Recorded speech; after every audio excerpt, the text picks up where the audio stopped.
with IDI, coming at you with a tech tip to save you money. We want to figure out what's the best way to get the remaining few inches or few gallons out of this drum into another drum. This is money.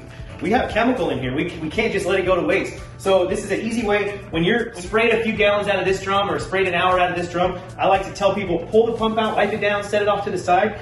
What I do is I take a 2-inch male threaded bushing by female 1.5 inch and a 1.5 inch by 3-inch long pipe nipple. I'll screw this together. I'll get one for the A, one for the B.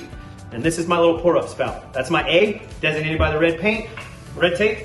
What I do, I turn the holes facing the same way, and I'm gonna screw this into the one with the least amount of chemical.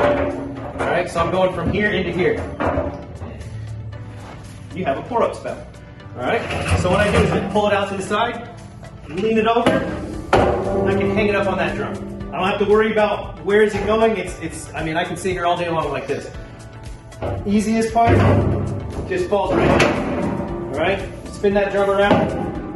You can walk away. You can go do B-side. You can go do other drums if you like. If you really want, you can get a 2x4 or a 4x4. Slide it up underneath it and let it drain. All right, simple as that. Once you're done, pull that out.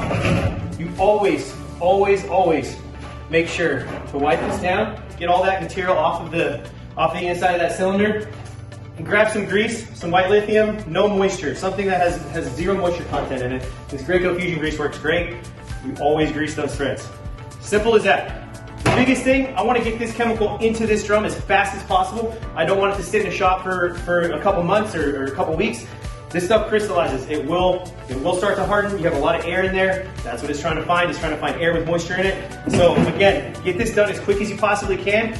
It obviously has to be the same material going into the next drum.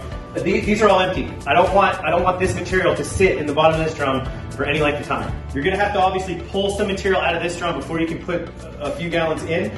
There are other videos online where they're using a very small pipe going into the small hole.